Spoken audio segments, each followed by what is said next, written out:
ماشي ركلت ركدت. ركلت أني معرف أمشي. Eh, wallah. Tov. Parashat Lech Lecha, troisième parashat du livre de Bereshit. Kertov. Beaucoup de sujets à développer avec le Dachem. On commence tout de suite. D'abord et avant tout, j'aimerais donner plusieurs dimensions à ce shiur, pour la simple et bonne raison que la paracha de Lech Lecha, c'est le renouvellement à chaque fois de chaque journée de chaque juif. Et le Zohar HaKadosh nous enseigne ici la phrase suivante à propos de Vayomer Hashem el Avram. Donc on rappelle ici qu'il s'agit bien de Avram, il n'y a pas de He. On parle d'un homme qui vivait dans une période spéciale, particulièrement impure au niveau de l'atmosphère, des gens qui faisaient Avodah Zarah sans absolument aucune conscience. Et on nous dit comme ça, Vayomer Hashem el Avram, donc Dieu s'adresse à Avram, il lui dit Lech Lecha, c'est le bitouille de Lech Lecha, l'expression du mot Lech Lecha est une expression qui est une notation un peu spéciale. Lech, va, Lecha, pour toi, vers toi. On ne sait pas exactement comment le traduire, même si on l'a traduit en fin de compte. Rashi nous dit non, il s'agit ici de quelque chose de Letovatecha le'anatecha. Et on parle de pour toi, comme on le verra plus tard, dans Shelach Lecha Anashim. Rashi réintervient en disant c'est comme la dernière fois, comme je vous l'ai dit, il s'agit de partir pour soi-même, car effectivement on voit ici que Dieu s'adresse à Abraham alors qu'il n'a que 75 ans, et Lecha c'est Gematria 100, la mettre Chaf, la mettre Chaf, donc ça fait 30, 20, 30, 20, un total de 100. Veut dire par là que va vers la fin de ta vie, où tu as encore 100 années à vivre, un siècle devant toi, pour prodiguer mon nom, promulguer mon nom à travers les nations du monde. Donc on a ici une allusion, puisqu'il est mort à 175 ans, donc Lech Lecha, le Tovatecha, le Anatecha, vechule vechule. Mais le Zohar HaKadosh nous livre un secret que tout le monde connaît, mais que j'aimerais simplement rappeler ici, à propos de la phrase de Lech Lecha. Alors je vous avouerai d'abord et avant tout, très sincèrement, que sur le mot Lech Lecha, il y a de quoi rester des heures sur ce sujet-là, rien que sur cette notion de qu'est-ce que partir pour soi-même. Alors, je vais rappeler quelques petites anecdotes sur ce sujet, et puis après, on pourra un peu évoluer dans le texte, dans les textes qui se proposeront de venir à nous. Le Zohar nous dit, donc je te demande de quitter ta terre, d'accord, Omimolatecha, la maison de ta naissance, Umibet Avicha est la maison de ton père, El Haaretz Asher Eka, vers la maison, vers la terre que je te montrerai. Bizarrement, d'ailleurs, on ne voit pas ici Abraham guidé spécialement. Le Midrash viendra nous dire qu'il a été guidé par des nuages qui, en forme de flèche, lui indiquaient la route à prendre. Mais le Zohar HaKadosh nous dit comme ça à la page 122. Omer Hashem El Aneshama. De qui est-ce qu'on parle quand je vous ai dit tout à l'heure que le mot Lech Lecha, c'est un renouvellement de chaque jour, ou plutôt de chaque naissance juive. Il y a marqué comme ça que Avram, dont on parle ici, quand Dieu s'adresse, Lech Lecha, va pour toi dans ce monde. On parle de l'Aneshama qui se trouve en dessous du Kisei HaKavod, car il faut savoir que le Kisei HaKavod se trouve dans le monde de la Hatzilut, et juste en dessous, c'est le monde de la Beria. Les Neshamot viennent, les âmes juives viennent du dessous du Kisei HaKavod, donc du monde de la Beria, et Dieu dit à chaque fois, à chaque juif, quand il vient pour envoyer un enfant dans ce monde, pris par l'ange là, responsable de la naissance dans ce monde, eh bien, il dit à l'âme exactement ce qui est marqué dans cette Torah, ce n'est pas un livre d'histoire. Lech lecha, maintenant, va, mais pour toi. Pourquoi Rabbi Hananel ben Akash Omer, quand est Israël, il veut donner du mérite, le mérite d'un niftar, c'est-à-dire d'une neshama qui n'a pas de corps. Niftar veut dire simplement non pas mourir comme les traductions voudraient nous le faire comprendre, mais mourir veut simplement dire quitter son enveloppe charnelle et vivre dans ce monde. Ce n'est rien d'autre que s'investir d'une enveloppe charnelle. C'est toute la différence entre être vivant, selon notre connotation à nous, notre compréhension à nous, et ce que la Torah veut nous donner. La seule différence entre une personne qui n'existait pas et une personne qui a existé et qui vient de mourir, c'est que là, il n'avait pas d'enveloppe, d'un coup, il a une enveloppe, maintenant, il n'a plus d'enveloppe. C'est tout. Ça, c'est quelque chose de fondamental, mais qu'on verra peut-être pour la paracha de Chaye Sarah. Quoi qu'il advienne, Dieu s'adresse à chaque juif qui s'appelle d'une certaine façon dans sa racine Avram, d'accord. Et puis, il lui dit, eh bien maintenant, descends, l'Ech Me'artzecha. C'est quoi Haaretz? C'est-à-dire, descends du Gan Eden dans lequel tu as été pris maintenant, parce que tu as besoin de t'élever même dans ces dimensions du Gan Eden. Je le rappelle, le Gan Eden se divise en 7 dimensions, il y a 7 mondes de Gan Eden, et puis il y a aussi 7 paliers de Gehinam. Donc la personne, comme on le voit, et on l'a vu, dans des réincarnations, ont demandé des tzadikim qui avaient atteint le 3e niveau du Gan Eden, ont voulu monter au 4e niveau, mais pour ça, il faut plus de mérite, il faut de l'oseille spirituelle, donc des mitzvot.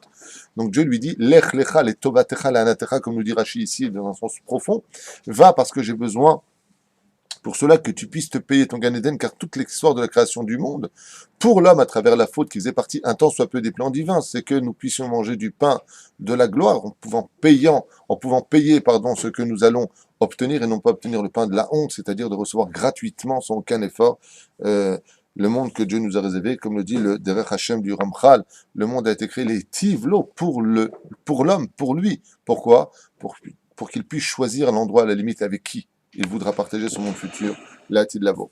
Bien.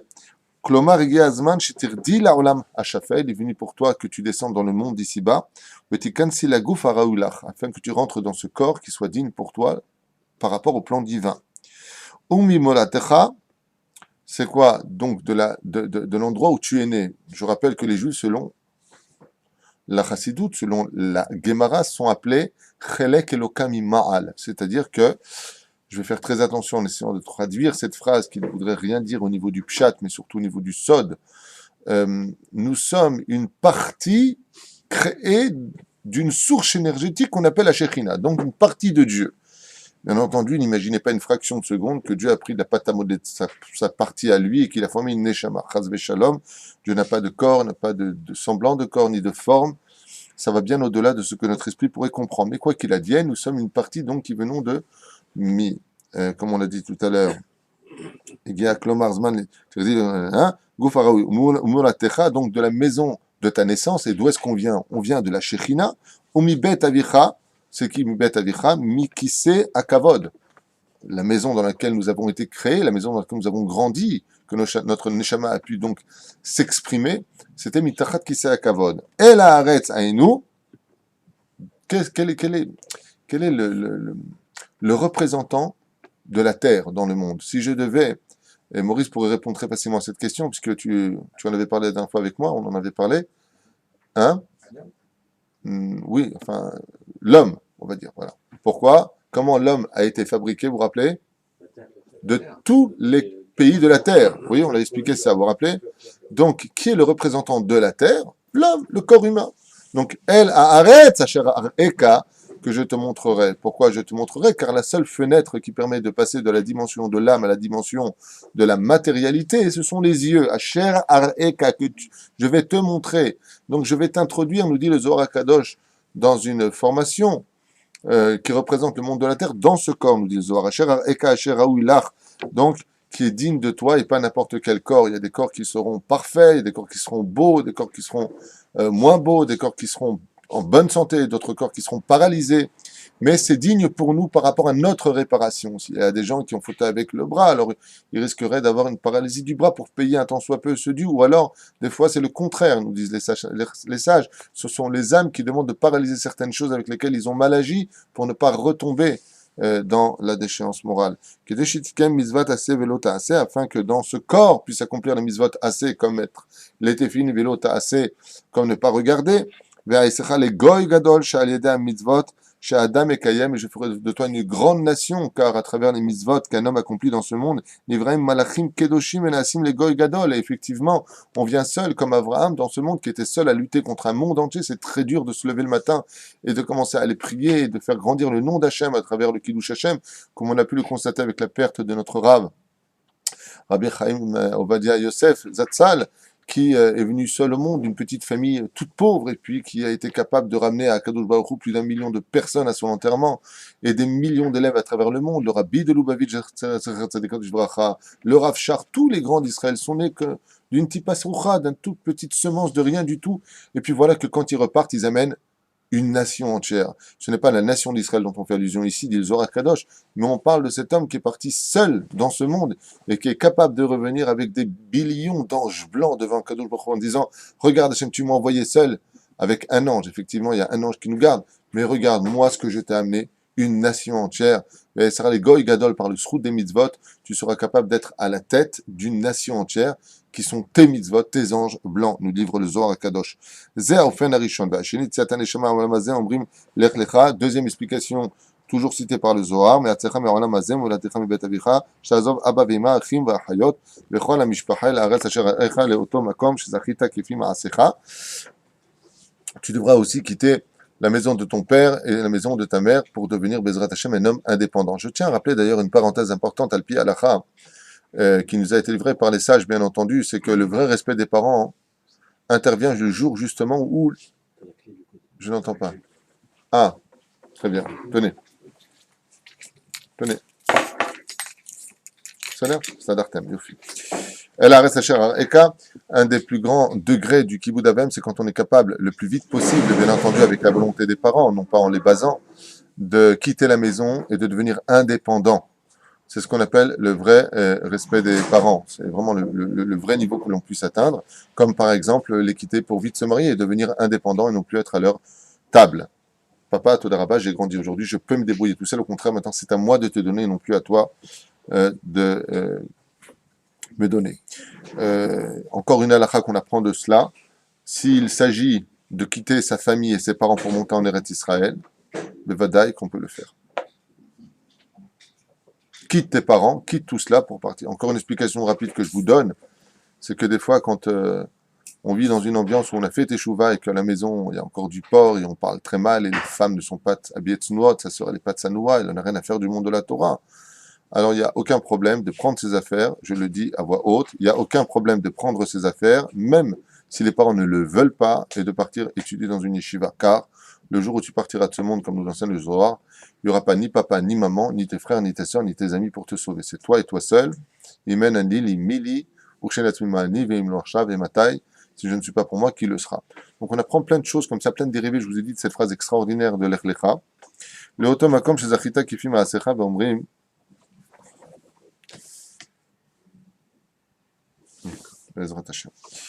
לאותו מקום שזכית כפי מעשייך, סליחה, ואומרים לה, יבוא שלום ינוחו על משכבותם, ועל זה אומר הפסוק, אשרי העם שיודע את אירוע וכו' וכו'. טוב.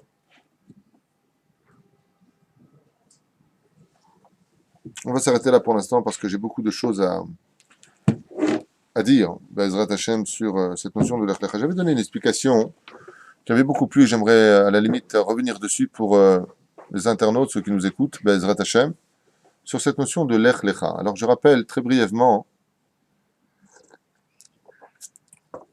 que Avram est le fils de Terach. Sa mère, le Midrash nous donne deux noms pour elle. Dans deux Mechilta, on l'appelle Tissa, c'est le nom de la mère d'Avraham, mais elle est plus connue comme un nom de Ségoula, du nom de Amtalai Bat Karnevo, qu'on a l'habitude de répéter 17 fois quand on a des gros problèmes, si on veut passer une épreuve difficile. Alors on le dit 17 fois, et puis on demande à Dieu que par le mérite de cette Ségoula, ce remède, eh bien, nous obtenons. Je l'ai fait plusieurs fois avec mes bagages, ça marche, je vous l'affirme. J'ai même passé une fois 40 kilos, je n'y croyais pas moi-même avant de le faire, et c'est passé comme une lettre à la poste. Bon, on referme cette parenthèse. Je l'ai fait plusieurs fois, si tu veux savoir, et ça a toujours marché. Mais bon, qu'est-ce qu'il y a dedans? C'est quoi le nom? C'est quoi le nom répété? Amtalai Bat Karnevo. C'est un nom aussi dense, c'est un sujet pour lui-même qui n'a rien à voir avec ce que je voudrais bien entendu. Alors, Abraham, vous comprenez bien ici qu'il est dans une situation d'une génération qui descend du Dor Apelaga. C'est-à-dire qu'il y a eu la tour de Babel, Dieu, Bilbel est à l'Eshonot, est à sa faute, il a, en d'autres termes, mélangé les nations les unes avec les autres, et puis voilà que sort un homme du contexte. Cet homme s'appelle Avram. Son père est ministre chez Nimrod, roi de Babylonie, à cette époque roi du monde, on peut dire, d'une certaine façon, il est empereur dans le monde, il a une force pédagogique très très très importante, c'est le premier gourou connu dans la Torah pour les balbel et tamoar, comme on dit en hébreu, pour rendre fous les gens et les emmener vers leur perte. Et puis, il a donc son père qui fait Avodah Zara, et puis Avram est le premier homme à créer Avram l'hébreu, comme l'appelait souvent Manitou à la vache Shalom. Avram à Ivry, on l'appelait Avraham, Ken, à Ivry.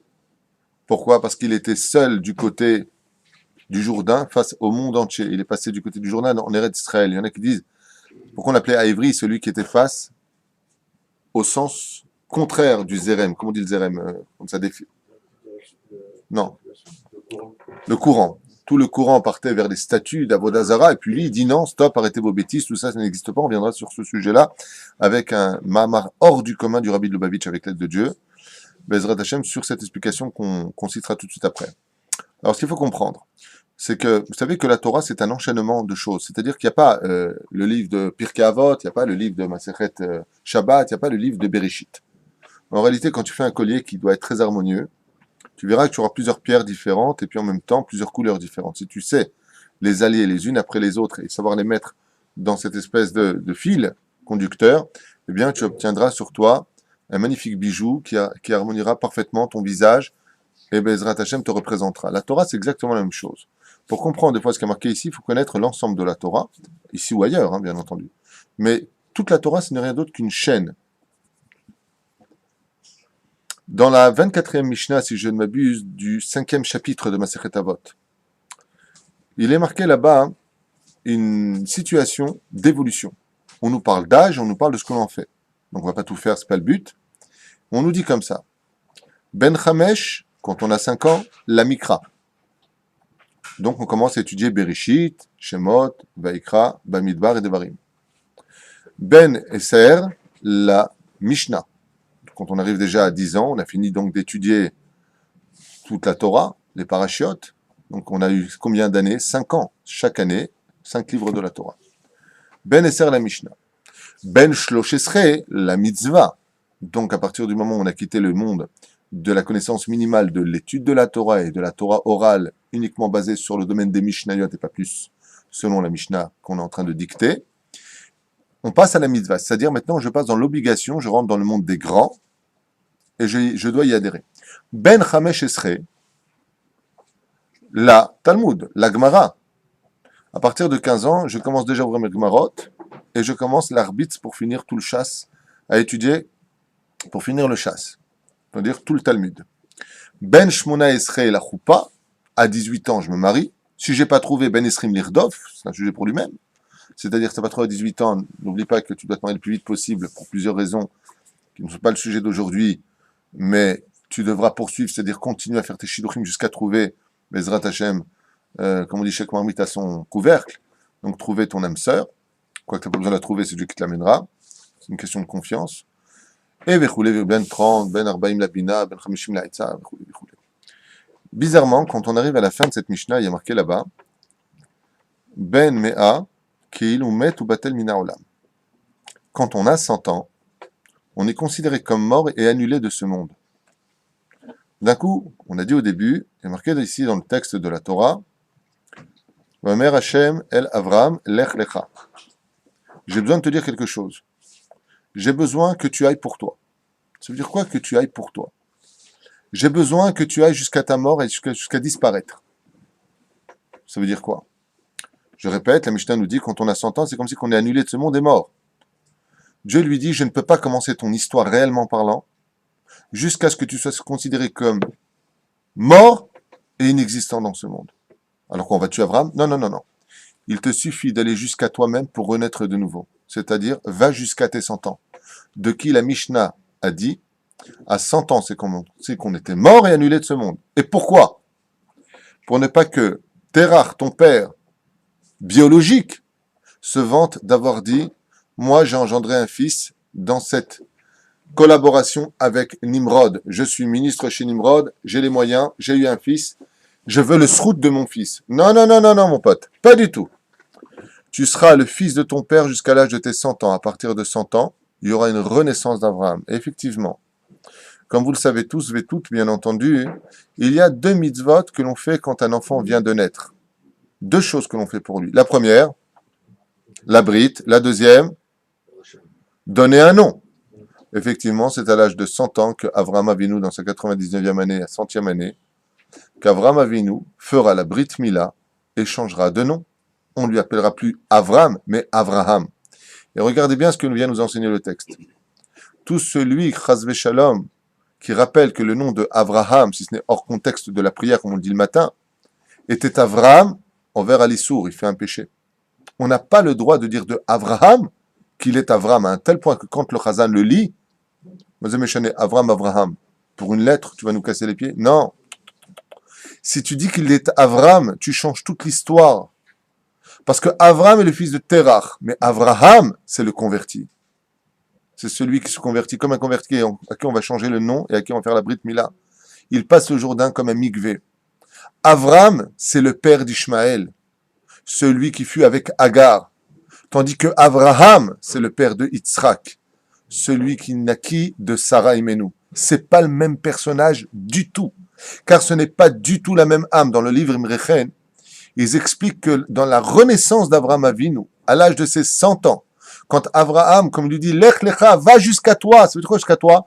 Pas toi avec qui je m'adresse maintenant, va jusqu'à ce toi qui va renaître de toi. C'est-à-dire que j'ai besoin que tu arrives à tes 100 ans à la porte de la mort dans ce monde, de l'annulation de ce monde, pour que quand tu renaisses dans ce monde, eh bien, tu sois une nouvelle personne. Et cette nouvelle personne-là va être capable, explique le Emrechen, d'engendrer une nouvelle atmosphère. Comme on l'avait déjà lu dans le Zohar Kadosh Behiberaham. Dans le mot Behiberaham, Dieu a créé tout le monde par la lettre He, c'est la lettre E qui va être donnée. Plusieurs pérouchim, avec Sarah qui a été divisée en deux, donc Sarah devient Sarah et Avraham. Mais le Zohar nous donne d'autres explications qui viennent nous faire comprendre la dimension Behiberaham, comme c'est marqué dans, toujours pareil, la Mishnah de Masechet Avot, dans le 5e chapitre. Ad Sheba Avraham Bekibel Srar Kulam. Il n'y a pas marqué jusqu'à ce que soit venu Avram. Et il a reçu le salaire de toutes les générations. Non! Avram en lui-même n'a pas eu le salaire des 20 générations qui l'ont précédé, de Adam jusqu'à Noé, de Noé jusqu'à Avraham. Non! Avram, à l'âge de ses 100 ans, devient le vrai personnage de l'histoire juive. Et pourquoi tout cela? Parce que pour être capable de balayer l'atmosphère impure dans laquelle est né Avram, fils de Terach et de Amtala et Bat Karnevo, il fallait que de son vivant, il arrive à une porte de la mort, toujours dans son corps, pour renaître de nouveau, faire la Brit Mila. Et c'est quoi la Brit Mila? Couper le prépuce, c'est-à-dire le monde de l'impureté qui a grandi par le Nachash, c'est un sujet assez long, je ne vais pas refaire maintenant, mais qui représente le monde de l'impureté la plus absolue. Coupons, et au moment de la Brit Mila d'Abraham Avinu Alav Shalom, dans la Paracha de Vayera, on a vu là-bas, on est membré, eh bien, Abraham Avinu Alav Shalom va se retrouver dans une nouvelle dimension. Une atmosphère qui va être changée en l'honneur d'Abraham. Et c'est ce que vient nous enseigner la Mishnah. Ad Sheba Avraham Vekibel Srar Kulam. Il a eu le salaire de tout le monde. Comme le dit la Gemara dans Sanhedrin, le monde a été créé pour Avraham. C'est-à-dire qu'Avraham, quand il est arrivé à la porte de ses 100 ans, Lech Lecha, va jusqu'à toi-même. Pas le toi-même qu'on connaît aujourd'hui, le Avraham. Va jusqu'à mourir de ce que tu as été pour renaître de nouveau. N'appartient pas à ce que tu as été, mais au renouvellement de l'histoire. Car tu es le premier converti réel de l'histoire. Tu es la matière première sortie des nations du monde qui va être capable de représenter toutes les nations du monde. Et c'est pour cela qu'Abraham Avinu est accepté dans toutes les religions. On va dire à un Ishmaélien, à un musulman, en disant une mauvaise parole sur Abraham, mais tu t'en prends une. Va voir un chrétien, tu lui parles du mal d'Abraham, mais tu t'en prends une. Va voir un juif à plus forte raison. Pourquoi? Parce qu'il est représentant, il est le, comment on dit, la terouma, c'est-à-dire la prémisse, les premières prémices de l'histoire, d'être celui qui va représenter la réparation du monde. Et cette dimension extraordinaire que nous offre ce nouveau personnage figure ici, face à nous. Dieu lui dit, maintenant, tu es obligé de couper tous les liens de ta conversion. Donc de là, vous apprenez aussi les lois de la conversion. Quand tu te convertis, tu coupes d'une certaine façon tes liens avec ton passé, parce qu'Alpi Torah, je dis bien Alpi Torah, non pas Alpi Halacha. Alpi Halacha, c'est assourd, on n'a pas le droit. Mais dans l'origine des choses, si un père et sa fille, par exemple, se convertissaient, tu aurais pu très bien les marier après le père et la fille ensemble. Pourquoi? Car la conversion coupe les liens. Tu n'as plus de rapport avec ton passé. Comme avec une mère avec son fils qui se convertissent, ils pourraient tout à fait se marier dans la Torah, mais les sages l'ont interdit. Mais dans la Torah, Bevadak, c'était possible, la preuve en est. Comment se fait-il que Yaakov Avinu s'est marié avec deux sœurs, Rachel et Léa? Parce qu'il les a convertis, et comme ils sont convertis, ils n'ont plus de lien de sœur, donc c'est permis. Mais c'est avant le don de la Torah. Les sages, par la suite, on l'interdit tout cela en disant, malgré tout, on risquerait de faire des déviations vers l'inceste. Donc, comme l'homme n'est pas assez moral pour cela, arrêtons là les choses. D'accord? Mais donc, il y a cette notion de couper le cordon ombilical entre l'homme et son passé, Bezrat Hashem, et c'est ce que demande maintenant Akadosh Baruch Hu à Abraham. Il lui dit, je ne pourrai réellement être avec toi que le jour où, eh bien, tu seras capable d'aller jusqu'à une porte, tout en mourant, malgré le fait que tu resteras dans ce corps. Mais ton corps sera renouvelé, ton âme sera pour autant renouvelée. Bien. J'aimerais quand même soulever une question que soulève le Rabbi de Lubavitch. Je pense que Audrey Sanégou sera très contente de l'entendre, ainsi que Jérôme, qui sont très attachés au Rabbi de Lubavitch. Voilà. J'aimerais brièvement vous raconter un midrash des plus connus de cette paracha. Comment Avraham Avinu, alav shalom, a-t-il connu son créateur? Vous allez comprendre la question gigantesque de ce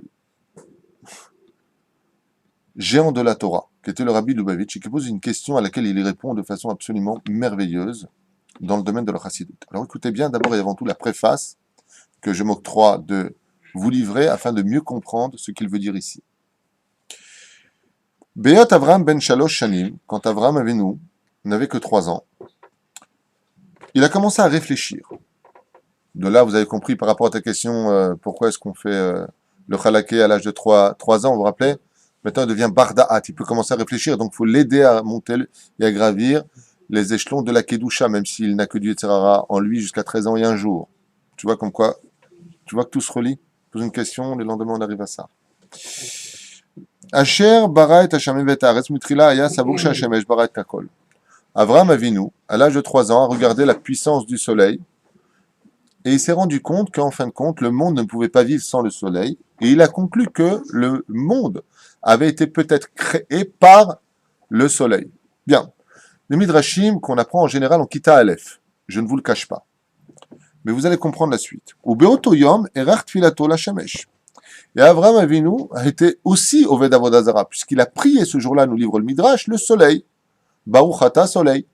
Chez les Français, c'était 1, 2, 3 soleil. Lui, c'était Baruch Ata soleil. Top.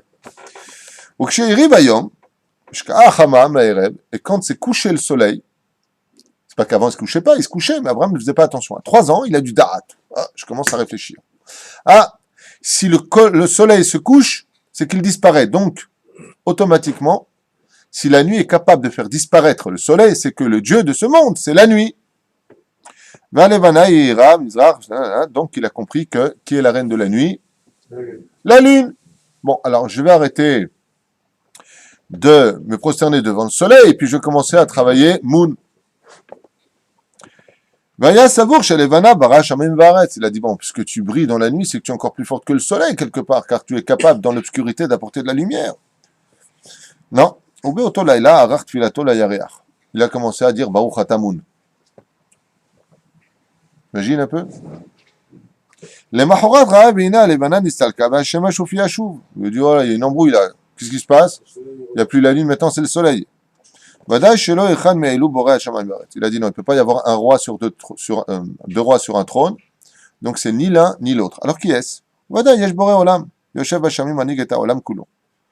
Et là, Avraham Avinu alav shalom, il se dit attends, moi je suis pas idiot.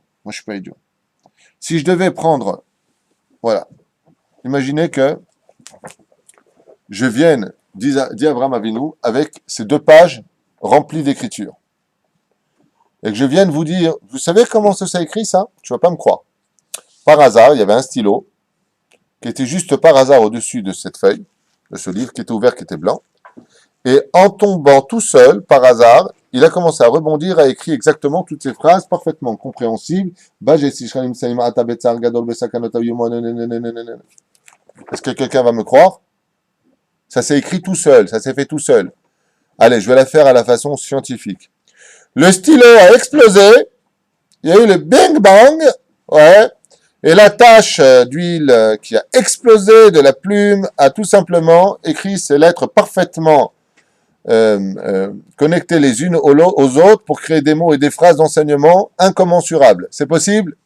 Bon, bah, si pour une petite feuille de rien du tout, avec quelques phrases, tu es capable de me sourire en me traitant d'abruti, comment tu peux imaginer une fraction de seconde que ce monde a pu se créer tout seul? Bing bang, avec les montagnes, les océans, le sable juste où il faut, et tout ce que la nature peut engendrer sans faire bouger d'une fraction de le soleil de sa dimension, de sa trajectoire, parce que si elle avance d'un seul millimètre, le monde brûle, et puis vous savez que si la Terre bouge d'un seul millimètre en arrière, on devient glacier, et ainsi de suite. Donc, Abraham s'est dit, attends, je suis pas idiot, quelqu'un d'intelligent, hein, un vêtement ne peut pas se faire tout seul, à plus forte raison moi-même. J'ai pas pu me faire tout seul. C'est pas possible. Qu'est-ce qui donne la vie à un corps? Est-ce que c'est le cœur qui bat? Qu'est-ce qui se passe? Bevadaï, shelo echad milu, borei shamayim va'aretz. Donc Abraham Avinu se pose des questions, il cherche Dieu. Bevadaï, yesh borei olam, sheoshav Hashem milu. Qui sait, je ne sais pas où il est. Il y a peut-être un Dieu qui est caché, qui s'assoit quelque part, il ne veut pas qu'on le dérange. Qu'est-ce qu'il a fait lui? Il est parti voir son père. Et il lui a dit, hé papa, mais qui est le Dieu? Bon, ça continue dans le Midrash, on ne va pas tout faire. Il a vu un nuage qui a couvert après le soleil, le vent, c'est ça Dieu, c'est le nuage. Après le vent, il a poussé le nuage, alors c'est le vent. Il n'a pas arrêté. Il a fait une enquête digne d'inspecteur d'Eric. Et vilo terra havodazara beyadova marlo. Il a apporté une statue comme ça, et il lui a dit, qui a créé le monde? C'est lui. Une petite statuette comme ça, Halikem Shumer, et il lui a dit, c'est lui qui t'a créé. C'est cette statue-là qui a créé tout. Allah Avraham, Leimo, Bikesh Munash, Techino Machalim. Il a dit à sa mère, ah bon, d'accord, très bien. Il est parti voir sa mère, il lui a dit, est-ce que tu peux me préparer un petit... Parce que je vous rappelle qu'Avraham Avinu était tunisien. T'as les nerfs, hein. Avraham Avinu Alava Shalom, il demande à sa mère de lui préparer un couscous boulette. Ouais. Sa mère lui prépare un vrai couscous boulette, le vrai de chez nous avec le cardon comme ça sur le côté, la pomme de terre, Ezrat Hashem, le bon morceau de viande. J'arrête, c'est ça? Donc j'arrête, c'est mieux. Qu'est-ce qu'il a fait? Il est parti dans la boutique et il a commencé. Alors donc dans la boutique de son père, vous connaissez le Midrash qui dit qu'il avait plein de statues, dont une qui était en plein milieu comme ça, énorme. Et Abraham Avinu a commencé à prendre le couscous boulette et puis il a commencé à le déposer devant la statue en disant, bon, allez, tu bouffes ou pas là? Puis il a vu que ça bougeait pas le truc. Alors qu'est-ce qu'il a fait? Il a fait un piège à son père. Il a pris ce couscous boulette et puis il a commencé à en mettre partout dans le magasin. Partout. Il avait avec lui une petite masse et il a commencé à casser absolument toutes les statues de son père. Toutes, les unes après les autres. D'ailleurs, il y a même, le Midrash raconte qu'il y a un vieux monsieur comme ça qui est venu le voir en disant, ah ben, justement, j'ai eu peur que vous fermiez. Je voudrais une petite statue parce que je suis malade. Enfin, malade dans le sens où il avait été blessé. Il n'y avait pas de maladie encore à l'époque. Mais la blessure pouvait exister. D'où la pierre que possédait Avraham Avinu à la Shalom et qui était capable pour celui qui la regardait de guérir. Mais il n'y avait pas de maladie, non. Si tu prenais un coup de couteau, ta plaie se refermait. C'est pas une maladie comme on la connaît aujourd'hui. Pour répondre à cette question-là. Aval, qu'est-ce que fait Avraham Avinu? Il lui dit, mais vous avez quel âge? Il lui dit, j'ai 110 ans. Il lui dit, mais mon père, il l'a fabriqué hier. Comment vous voulez qu'un truc fabriqué hier puisse vous guérir aujourd'hui? Vous qui avez plus de 110 ans. Le mec, il lui dit, t'as raison. Il a commencé à promulguer le nom d'Hachem de ce qu'on appelle le monothéisme. Le Dieu unique. Bien. Explique-les, bien entendu, aux nations du monde, le rôle principal de chaque juif vis-à-vis des nations du monde, non seulement d'être un exemple, mais surtout d'être celui qui rappelleront aux nations du monde les 7 lois noachides. Bien. Sur ce, quand Avraham est venu, il a vu qu'il a fait un grand carnage. Il était tout petit, hein. Son père commençait à venir. L'opahad de la terre, il avait laissé une seule statue en plein milieu. Wahad Bouddha, comme ça. Et il lui a mis dans les mains. Quand son père est rentré, il a dit, oh, ma carapo, il y en a pour des millions, faut appeler l'assurance. Qu'est-ce que tu es? Ça fait, tu es malade. Il lui dit, moi, papa, moi, je te ferai une chose pareille. Il lui a dit, alors qui? Lui. Quand il s'est retourné, il a vu l'espèce de Bouddha comme ça. Il lui a dit quoi, lui? Il lui a dit, ben, c'est lui. Je t'explique. J'ai amené un plat de maman pour faire une offrande, comme tu nous l'as enseigné, papa. Ouais. Et quand je lui ai donné à celui-là, dis donc, l'autre, il a été jaloux. Il lui a dit, moi aussi, j'ai un couscous boulette. Il lui a dit, je suis pas le vendredi soir. Il lui a dit, je m'en fiche, j'en veux aussi. L'autre, il dit, moi aussi, j'en veux. Alors, ils ont commencé à prendre l'assiette, ils ont commencé à se donner des coups de boule, des coups de poing, et voilà, résultat, des courses sont tous cassés. Mais comme lui était plus fort que les autres, il a pris la machette, il les a tous fracassés. Terach, il regarde comme ça, il lui dit, t'as gueulé, atatsuhek alay. Il lui a dit à la façon, ente tsuhek alay. Tu t'es moqué de moi? Il lui a dit, pourquoi? Il lui a dit, parce que c'est moi qui l'ai fabriqué, il n'y a même pas 2 semaines ce truc-là, ça bouge pas, tu vois pas que c'est de la pierre, tu vois pas que ça peut même pas bouger une oreille. Il lui a dit, papa, je comprends pas une chose. Ce matin, je t'ai demandé qui nous a créé, tu m'as dit ça. Ça, c'est énorme. Ça, c'est petit ce que tu m'as montré. Et tu reconnais maintenant que c'est impossible qu'il ait pu faire une chose pareille. Alors, s'il n'est pas capable de se défendre lui-même, comment tu veux qu'il nous défende, nous? Qu'est-ce qu'on va faire, Terach? Il va aller vendre son fils chez Nimrod. Et après cette action-là, il va être jeté dans la fournaise ardente. Vous imaginez de quoi je vous parle? Qui était Terach? Il mourra à l'âge de 205 ans. Il fera tchouva avant de partir. Mais Dieu ne laissera pas Terach accompagner. Il vient pour sortir avec Abraham mais Dieu lui arrête son cœur sur la route. Ou juste à la frontière de la Mésopotamie, c'est-à-dire de la Babylonie. Et là, il meurt. Et pourquoi il meurt? Pour ne pas qu'il ait le mérite d'aller avec Abraham Avinu. Donc bien entendu, Terach va se réincarner, deviendra tzaddik, fera une grande teshuva, sous un autre nom, et surtout sous une autre enveloppe, j'ai nommé, selon la Gemara, selon certains déotes, Iov. Iov, c'est justement Terach. Selon la Gemara. Top. Non, mais c'est une des déotes de la Gemara. Iov, c'est Terach.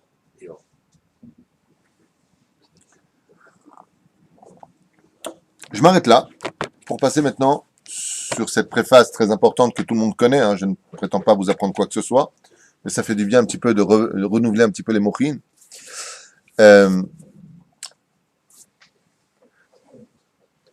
Vous savez que le livre de Bereshit s'appelle Maaseh Avot Siman Labanim, le livre de la morale juive. Comme vous le constaterez dans la paracha comment ça s'appelle, nous, de la Kedat Yisraël, paracha de Vayera. Là-bas, on va nous parler sans fin. Comment Eliezer va trouver la femme de Rivka. Qu'est-ce qu'il va lui dire? Qu'est-ce qu'il va lui donner? Qu'est-ce qu'elle va lui répondre? Quand il revient chez Abraham, raconte-moi ce qui s'est passé. Qu'est-ce que tu lui as dit? Ça se répète. Les moindres détails, les moindres mots ne sont pas oubliés par la Torah. Pour nous faire comprendre combien on se doit d'être d'abord un homme de morale avant de rentrer dans le livre de la mitzvah, le livre de Shemot, on commence les mitzvot de la Torah. D'abord, derech eretz kadma la Torah. Le rabbi Zecher Tzadik Vekadosh Ivracha ici pose une question énorme. Et regardez bien ce qu'il dit, ça vaut le coup. Vraiment,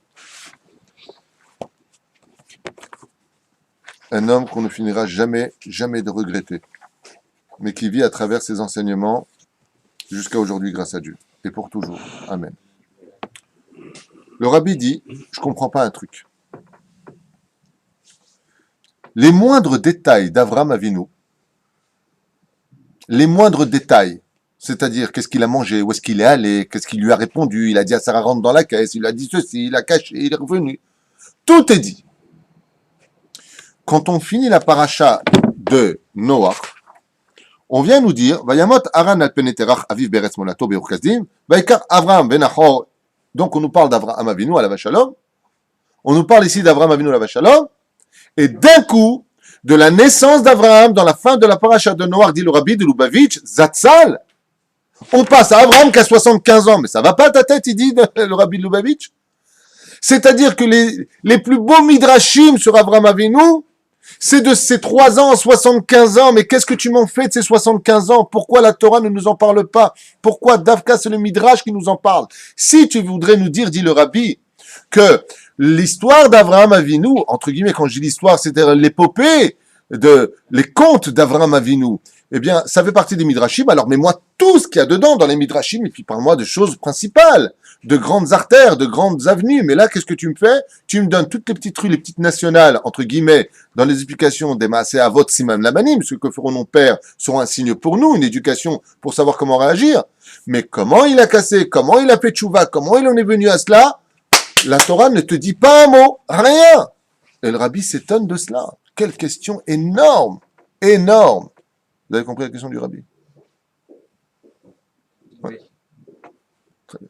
Eric, Baruch haba. Mais tu as compris la question du rabbi? Elle est énorme.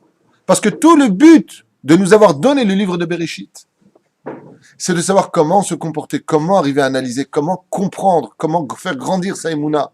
Et la émouna d'Avraham Avinu, comment il a cultivé, quand il a cultivé, pendant ces 75 ans dont la Torah veut absolument rien nous dire. Mais c'est un truc de fou. Heureusement qu'on a les sages. Réponse. Faisons place et honneur au rabbi. Il dit, ben, de là, tu vas comprendre un des enseignements les plus principaux. Si tu t'étais pas posé la question, tu aurais raté un diamant devant toi dans l'étude. Omer Rabbi Milubavitch Zertzal, Lozo Bilvat Torah ena roa nachon. Non seulement la Torah ne voit pas du tout l'intérêt de le dire, si ce n'est que de le laisser dans les domaines des midrashim, mais de qui plus est, c'est même un tzivouï d'Hachem, de ne surtout pas parler de façon explicite dans la Torah des 75 ans de vie avec Avraham Avinu. ולא במילים אחדות אחרות, כפי שנאמר נוח שהיה איש צדיק תמים. De qui plus est, quand on a parlé d'Abraham, de Noach, vous avez remarqué que avant, pendant et après, Dieu le définit. Il est Ish Tzadik, il est ceci et cela. Pourquoi il pose la question, il dit, la Torah ne vient pas dire d'Abraham que c'est un homme qui est Tzadik. Pourquoi on attendra après ses 75 ans, quand il se sépare de tout le monde, pour dire, bah, il a l'air que Abraham marchait devant Dieu. Pourquoi pas avant? Comme si que avant, c'est péjoratif ce qui se passe. Pourquoi?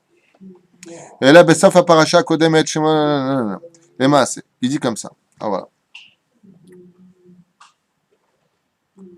Le vrai problème, c'est que Akadosh Baruch Hu, s'il avait Chazve Shalom marqué dans la Torah tous ces merveilleux midrashim qui sont remplis de pages et de pages sur Avraham Avinu, nous aurait donné une direction extrêmement dangereuse et nuisible pour la création du peuple d'Israël. De quoi est-ce qu'on parle? Écrit le rabbi de Sama. Adaz aya Avraham Avinu kechol Adam. N'oublions pas qu'Avraham Avinu était comme tous les autres hommes. Bon, il est né Tumtum, c'est-à-dire lui et sa femme, comme on l'avait déjà expliqué, sont nés avec une couverture de peau sur leur sexe. On ne savait pas s'ils étaient masculins ou féminins. Avraham et Sarah, donc sa nièce, qui deviendra sa femme. De 3 ans, il y a eu une ouverture, on a pu déceler qu'Avraham était un homme et Sarah une femme. Et là, chez Bekoar, Sichlo, Ve'avanato itzliach le'agia le'akarat aboré barach. Parce qu'il y a ici une connotation que Dieu n'a pas voulu marquer. C'est laquelle? Celle de l'intelligence de l'homme. Comment Avraham Avinu a-t-il conclu qu'il y avait un créateur du monde? La réponse que nous donne le rabbi ici fait très peur. Parce que Avraham Avinu aurait pu devenir le plus grand scientifique de l'histoire de l'humanité. C'était un homme supra-intelligent. Il se posait des questions intelligentes. Et par la force de son intellect, il en a conclu qu'il y avait un créateur du monde. Et le rabbi de Lubavitch dit, ça, c'est négatif. Ça, c'est négatif. Et pourquoi ça, c'est négatif? Parce que quand tu viens, par exemple, donner de la tzedaka par ton intellect, qu'est-ce qui se passe? Bon, celui-là, ouais, il a vraiment l'air d'avoir rien. Bon, quelle voiture il a? Ah ouais, la vérité, tu vois sa voiture. Tu le connais? Ouais, il a pas une thune, le pauvre. Ah ok, c'est bon. Alors, je vais mettre la main dans la poche. Combien j'ai sur moi? Donc, j'ai 100 shekels. Si je lui donne 10 shekels, il me reste 90 shekels. Je compte emmener ma femme boire un pot avec moi. Donc, il va me rester tant, mais pour prendre le bus en retour. Bon, ok, tiens, prends 5 shekels. Il a pris 5 shekels et d'un coup, le mec, quand il les met dans la poche, t'entends gling, gling, gling, il y a beaucoup de pièces. Il dit, punaise, il a plus d'argent que moi, celui-là, qu'est-ce que j'ai fait? Lui donner la tzedaka. Résultat des courses, son sechel te fait une telle analyse, rasra, et tu peux regretter ta mitzvah et la perdre. C'est exactement ce que dit le rabbi. Kol hakavod pour les midrashim, super pour les enseignements d'Avraham Avinu avant ses 75 ans. Mais la base est très négative parce qu'elle est l'antithèse de la Emouna. Car tant que tu as du sechel pour analyser, tant que tu as des logiques à chronologiser, comment dire, mettre dans l'ordre. Chronologiquement parlant, oui. Ouais. C'est que tu n'as pas de Emouna. Il n'y a pas d'Emouna ici. Alors Dieu est assis sur un trône. Ah, donc ça, c'est comme ça. Comment le monde s'est créé? J'imagine qu'il y a des millions... Qu'est-ce que tu poses comme question? La Emouna n'intervient dans l'histoire que quand la logique est bloquée. Que quand tu dis, le Sechel n'a plus de réponse. Ça, c'est la réponse du Rabbi. Et c'est énorme. Il dit, c'est pour ça que les Midrashim, la Torah n'a pas voulu nous les donner comme enseignement, que Maaseh Avot Siman Abanim. Mazé, tu penses avec Hachem. Ça veut dire quoi? Je peux réfléchir. Si les tefilines que je vais mettre vont m'apporter quelque chose, qu'est-ce qu'il y a de logique? Pourquoi je mets les tefilines? Tu sais pourquoi tu dois les mettre? Parce que c'est une mitzvah. Jacques a dit, tu connais? Dieu a dit de les mettre. Et en les mettant, tu vas commencer à comprendre la logique du Sechel. Parce que la Torah ne peut s'adresser qu'à des gens intelligents. Donc, est-ce qu'il faut, oui ou non, être logique, avoir du Sechel pour étudier la Gemara? Si tu l'as pas, tu peux pas comprendre la Gemara. Alors, je rentre comme un bête ou je rentre intelligent? Je vais t'expliquer. D'abord, tu as de la Emouna, tu fais, et ensuite seulement, tu finiras par comprendre. Mais si tu commences par le Sechel pour arriver à la Emouna, ça fait une catastrophe. Voilà ce que vient nous enseigner le Rabbi. D'où l'expression de Naase Venishma. Je ne vais pas faire Shabbat parce que alors la boutique, attends, tu me diras si je m'arrange et que la boutique, je peux l'arranger. Donc effectivement, je pourrais fermer juste avant l'entrée de Shabbat, donc j'irai à pied de Arrête! Arrête de rentrer dans les comptes de la Parnassa que Dieu va t'envoyer, il t'a pas donné la clé. Masechet Tanit, page 2, Amoud Bet. C'est pas dans tes mains. Alors arrête de réfléchir. Dieu t'a dit, étudie la Torah à heure fixe. Fais-le! Dieu t'a dit, mets tes tefilines, mets-les! Dieu te dit, t'as rendez-vous avec moi, à travers ta femme, au moins une fois par semaine, tu sais que tu as rendez-vous avec ta femme, tu dois lui accorder du temps, au moins tous les jours, au moins 10 minutes, au moins un quart d'heure, pour elle, que pour elle, pas parce que j'ai besoin de toi, va me laver ma chemise. Fais-le! C'est-à-dire qu'on ne te demande pas de réfléchir puisque la Torah réfléchit pour toi. On l'expliquait hier dans le shiur avec le rabbin Ovadia Yosef, vous l'avez vu de vos propres yeux. Une question posée, le sikoum, 2 phrases, pour arriver à la réponse de la question posée, 5 pages de référence. Mais quoi, tu réfléchis pas, rabbin Ovadia Yosef? Moi? Mais j'ai pas réfléchi, on n'avait pas compris. Le début d'intelligence, c'est la crainte du ciel. Reshit Rochma Yirat Hashem. Il n'y a pas de sechel avec Dieu. Le roi David, quand il s'est mis à danser comme un malade, avec la bave qui coulait de sa bouche, Michal le regardait par la fenêtre, mais c'est pas comme ça qu'un roi d'Israël doit se comporter, c'est pas beau ce que tu fais. Il lui dit, mais t'as rien compris. Il n'y a pas de sechel devant Dieu. Il n'y a pas de beau, de pas beau. Il n'y a pas de je pense, je suis grand. Il n'y a pas. Devant Hachem, il n'y a plus rien. Comme dit le Rabbi Nachman de Breslev, si tu veux devenir un grand en Torah, la première des choses à faire, Ashlachat Amochin. Tu prends ta façon de penser et tu jettes par terre. Regardez-le autour de vous.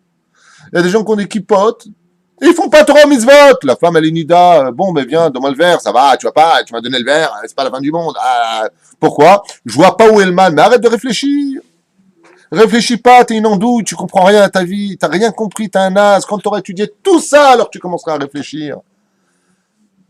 Mais tant que t'as pas ça, comment tu peux dire je comprends pas? Dis, pose des questions, sois pas celui qui dit je ne comprends pas. Il y a pire encore, il y a des gens à qui tu parles. Ouais, enfin bon, moi personnellement, je pense pas que. Mais t'es malade. Imagine, je vais en yeshiva, je dis je pense pas. Je ne pense. Mais qui je suis pour penser? Parce que pour penser, il faut avoir toutes les données. Et Avraham Avinu ici n'a aucune donnée et il pense. Donc ça devient quoi? Ça devient un scientifique, un homme des sciences. Et le rabbi nous dit ça, c'est pas bon du tout pour la Emouna. Parce que l'homme des sciences, même s'il ne contredit pas la Torah, on peut tout à fait vivre en harmonie au niveau des pensées entre un homme de Torah et un homme de science, ça n'a rien à voir. Mais quand je commence à penser en cherchant ma logique, c'est qu'automatiquement, je n'ai plus besoin de ma Emouna. Et le seul couloir qui peut te mener à Hachem, explique le rabbi de Lubavitch, c'est la Emouna. Regardez dans ces mots comme c'est beau. Et là, Shebekouar Sichlo, Vavanato, Itzliach, Lagia, la Karatabore. C'est uniquement par la force de son intellect qu'Avraham Avinu a commencé à connaître son créateur. Zohamnam Dargak Voa Beoter, c'est très très haut niveau. Il dit Kol Akavod, Mafrinazo Aya Avraham Avinu, Echad Bedoro. Au moins un homme intelligent parmi cette génération. Ça fait plaisir qu'on ait le premier scientifique de cette génération. Tov, Kesher Kazak Zubachu, Kichol Shayana Ale. Aval, il dit écoutez bien. Sheken Taloui Bemidat Havana Vakara Enoshit. Ça fait partie du monde de l'humanité. Gam Imit Kashrut. שלא הקדוש ברוך הוא חזקה עד כדי מסירות נפש ממש עדיין לא מסרטן לנפת הנובעת מתוך שיקולים שכליים אנושיים מעצמם ומעתם מוגבלים. Et c'est pour ça que la première épreuve d'Avraham Avinu, ça va être d'être jeté dans le feu. Pourquoi? Parce que dans l'histoire où Avraham Avinu est jeté dans le feu, regardez comme il dit à son père dans le Midrash. Papa, c'est pas moi, c'est la grande statue. Il dit, mais tu réfléchis pas, mon fils, tu sais bien que ça ne bouge pas. Donc c'est une réponse logique qui appartient au monde cartésien et rationnel, ou ça demande l'aïmouna là? C'est sikhli, c'est cartésien, 2 et 2 ça fait 4. Alors Dieu va dire, ok, Avraham Avinu, tu vas quitter ce monde, et tu vas maintenant entrer vers une dimension où la logique n'a plus du tout sa place. Et c'est quoi cette notion? On va te jeter dans une fournaise ardente. Selon la logique des choses dans le monde dans lequel nous vivons, Dieu a fait en sorte que la matière brûle au contact des flammes. Avraham Avinu, cette fois, est face à une situation où 2 et 2, ça peut faire 10, ça peut faire 12, ça peut faire 20, et ça peut rien faire. Il ne sait pas ce qui va se passer. Ou tu renies ton Dieu, ou tu rentres dans la fournaise ardente. Il ne va pas rentrer seul. Il va rentrer avec son frère Haran. Et son frère, Haran, lui aussi va être comme Avraham Avinu dans ses débuts. Il va commencer vers un calcul. Je vais réfléchir. Si Avraham Avinu a raison, je rentrerai avec le Gan Eden. Et si Avraham Avinu avait tort, je garde ma statue quand même sur moi. Je prends pas de risque, je suis intelligent. 50-50, je suis pas perdant. Il va même pas s'approcher qu'il va mourir. Il va être consumé. Mais par contre, Avraham Avinu à la vache à l'homme, lui, va se promener à l'intérieur comme un homme dans le Gan Eden. Pour entrer dans une fournaise ardente, est-ce que la place de l'intellect peut rentrer dans cette histoire? Est-ce qu'elle a sa place dans l'épreuve? Non. Si tu rentres dans le feu, c'est que tu as de la émouna. C'est exactement pourquoi Avraham Avinu alav shalom va venir vers cette situation de quitter le monde de la logique où la matière qui devait se consumer restera intacte. Et là, tout le monde va comprendre qu'il n'y a qu'un seul Dieu. Non plus par le biais de l'intellect, mais réfléchi dans la vie, mais par le fait de annule-toi pour te laisser pénétrer de la émouna qu'il n'y a qu'un seul créateur dans ce monde. et que seul à travers l'accomplissement de toutes les mitzvot de la Torah, dit le Rabbi de Lubavitch, alors tu finiras enfin par comprendre et faire marcher bien entendu ton intellect, mais qu'à la condition où il est véhiculé par la Emouna et non pas par la logique de ta logique personnelle, sinon on est foutu. Voilà exactement pourquoi Akadosh Baruch Hu n'a pas voulu que la Torah nous parle d'Afka, de ses 75 ans d'évolution d'Avraham Avinu, où justement la Emouna était gérée par la logique, alors qu'on sait que la Emouna, c'est la seule réponse qu'on ait quand il n'y a plus de logique. Il y a eu l'Aïmouna avant ou après? Est-ce que c'est pas l'événement qui a fait qu'après il y a eu l'Aïmouna? Parce que quand il est rentré, il a été forcé d'y rentrer, non? Pas tout à fait juste. Avant de rentrer, il est rentré, donc il avait de la Emouna. Et est-ce qu'il a eu Donc Avraham Avinu, par son intellect, en tout cas, quand il est ressorti, c'est devenu l'homme de la Emouna. Mais pour être capable de rentrer dans la mort, il faut avoir de la Emouna. Oui. À moins qu'il ait été forcé de le faire. Non, il n'a pas été forcé de le faire. Il est rentré de lui-même et il est rentré avec une glace. D'ailleurs, elle n'a pas fondu. Bien. Et il dit comme ça, je finis juste son sikoum.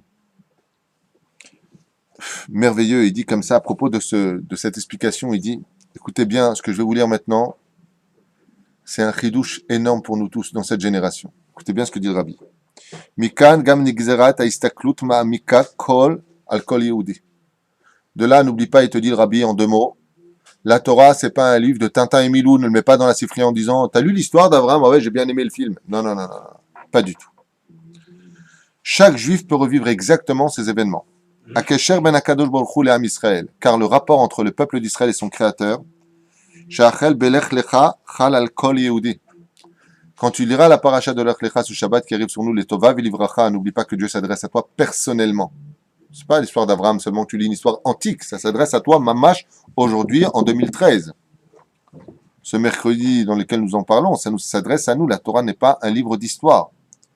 Kol echad vechad mi'am Israël yeh mi sheyeh. Et peu importe qui tu es, toi le juif d'Israël. Kashur im hakadosh baruch hu be'etzem ma'oto. Car tu es relié à Dieu, que tu le veuilles ou pas, par ton âme qui vient d'Hachem. Ok, ma kesher. Ve'kesher she'ma'al ha'sechel me'al ha'akara atzmit. Et pourquoi on a besoin de te dire Helek Elokam mi ma'al, qui est au-dessus. Au-dessus de quoi? Au-dessus de ton intellect. Chaque juif a une étincelle en lui qui est reliée au divin et qui n'a pas besoin d'intelligence pour être connecté à Dieu. De là, qu'est-ce que ça vient nous apprendre? Et là, attachez vos ceintures. כשפוגשים יהודי שעד עתה לא היה לו שום קשר גלוי לחיי היהדות. De là, il explique à ses élèves, à ceux qui veulent le suivre, dans sa façon de penser qui est extraordinaire et remplie d'amour pour le peuple d'Israël. Il nous dit, n'oublie pas, quand tu rencontreras un juif qui d'aspect extérieur n'a aucune liaison avec son créateur, en d'autres termes, il parle d'un juif chiloni, un juif qui ne pratique pas les mitzvot, qu'on ne voit pas pratiquer. אין להמתין עד שילמד ויבין ויגיע להכרת החשיבות שבתורה ובמצוות. N'attends surtout pas qu'il commence à comprendre de façon logique avec son intellect le pourquoi du comment de toutes les mitzvot de la Torah, qui ressemblerait à qui à ce moment-là? À Abraham avant ses 75 ans. Evshai veraoui la'atril miyad belech lecha. Et on voit qu'ici, qu'est-ce qu'il dit à Abraham? Lech lecha, par maintenant, quitte. Vous avez compris ce que veut dire le Rabbi en fin de compte? Il veut dire que, qu'est-ce que ça veut dire? Lech lecha, va-t'en, pour toi. Ça veut dire quitte ta logique et deviens un homme d'Emouna. Voilà ce que veut dire le Rabbi. Ce qui fait que quand tu t'adresses à un juif qui n'est pas du tout Torah ou mitzvot, n'attends pas que cet homme-là devienne après 3 ans à l'université des yeshivot dans le monde entier. Ça y est, j'ai tout compris, maintenant je vais faire Torah ou mitzvot. Pas du tout! Tel qu'il est, tu peux déjà lui mettre les tefilines. N'attends pas. Pourquoi? Parce que le vrai kécher entre un juif et son créateur, c'est la émouna et non pas le monde de l'intellect. Donc, comme on est Chelek Elokam Mima'al au-dessus de la logique, n'importe quel juif est déjà digne de mettre les tefilines. N'importe quel juif est déjà digne de respecter l'anida, de manger kasher ou de faire le Shabbat. Pourquoi? Parce que si la Torah vient nous dire, surtout ne me parle pas de l'intellect, mais que de la émouna, on est tous des ma'aminim bene ma'aminim. Il suffit de secouer un tout petit juif pour lui rappeler combien il sait que Dieu existe au fond de son âme, car son âme vient de cette source qui était en dessous du Kisei Hakavod. Sheken ugvar kashur im hakadosh baruch hu be'etzem nishmato. Sa neshama est déjà reliée à Dieu. Tandis qu'Abraham Avinu a essayé par son intellect de se relier à Dieu. Mais non, nous, c'est pas l'intellect. Et c'est pour ça que la Torah n'a pas voulu nous parler des 75 ans d'Abraham Avinu. Mais directement, il est né, il est parti. Quel âge il avait? 75 ans. Mais pourquoi tu parles pas du reste? Parce que ça nous intéresse pas qui tu étais. Si tu comprends pas. Mets-lui les tefilines. T'as mis les tefilines, juif? Ouais, vous savez, moi, je suis pas vraiment croyant. On s'en fout que tu t'es arrivé par ta logique. Viens mettre les tefilines. Bon, tu te caches la Kadosh Baruch Hu, c'est en toi. Nous, on ne marche pas avec la logique. Quand tu as un mec qui veut se convertir au judaïsme et qui vient te voir comme ça et qui te pose des questions, mais pourquoi, par exemple, on ne peut pas toucher la lumière alors qu'il n'y avait pas de lumière? Oui, mais pourquoi? Ça ne me plaît pas. Et pourquoi ça ne me plaît pas? Tu as besoin de preuves pour te convertir? Dégage. Tu te convertis par le biais uniquement de l'aïmouna, comme le livre de Ruth qu'on va donner à une personne. Ruth était princesse de Moab. Où tu iras, j'irai. Ce que tu mangeras, je mangerai. Jusqu'à la fin du monde. Pourquoi? Pour te faire comprendre que le sechel dans le judaïsme ne peut démarrer dans la vie d'un homme que quand il a une base d'émouna bien implantée en lui. Ou plus exactement, si je peux me permettre, le contraire. Qu'il a réveillé en lui sa émouna, qu'il a épousté son âme qui est chelek elokam imal. Alors seulement, il pourra commencer à dire les fameuses questions. Ve'en abaïshan namen, nous dit la Mishnah de Masechet Avot. Si tu poses pas de questions, tu peux pas évoluer dans la vie. Mais est-ce que tes questions sont basées sur la émouna? J'aimerais vous raconter très brièvement. Waouh, le temps a passé très vite, on n'a même pas fait. Bon, enfin, l'homme est chané. Une fois, le Rav Ben Sion Abba Shaul Zatzal, le Rav Ben Sion Abba Shaul, une ancienne chavruta du Rav Ovadia Yosef, un des plus grands maîtres, un aigle de la Torah qui nous avait quitté il y a une vingtaine d'années, était en train d'expliquer à la yeshiva qu'est-ce qui se passerait si un homme, ne bougeant pas de sa place, avait des oiseaux qui viendraient picorer au-dessus de sa tête, et ainsi de suite, une couchère dans la Gemara. Et il y en a un qui a posé la question en disant, Vechen, quoi, un homme il resterait comme ça pendant des jours et des jours sans bouger pour qu'un oiseau il vienne picorer à l'intérieur, non. Le Rav lui a très bien expliqué les choses. Voici que 2 ans plus tard, ce même élève revient en disant, bonne nouvelle, j'étais en Inde, parti en Inde avec son père, et ce qui a marqué dans la Gemara, je l'ai vu de mes propres yeux, c'est vrai, ça existe. Le Rav, il a jeté de la yeshiva. Les élèves, ils ont vu ça, ils n'ont pas compris. Il dit, Gvodarav, il y a 2 ans, il est venu vous voir, il vous a posé une question, est-ce que ça existe vraiment? Vous l'avez répondu. Il revient avec des preuves, et vous le jetez. Quoi, il a besoin de preuves? Pourquoi? Ce qui a marqué dans la Torah? Ça, c'est ce qu'a voulu effacer Akadosh Baruch Hu, dit le Rabbi Lubavitch, dans la Torah. Quoi, tu as besoin de preuves pour croire? Non. Tu veux voir? D'abord, tu commences par croire. Et ensuite seulement, tu feras place à ton intellect. On s'arrêtera là parce que le collège doit commencer. On se reverra demain pour la suite. Bezrat Hashem de la paracha de la semaine Blinel.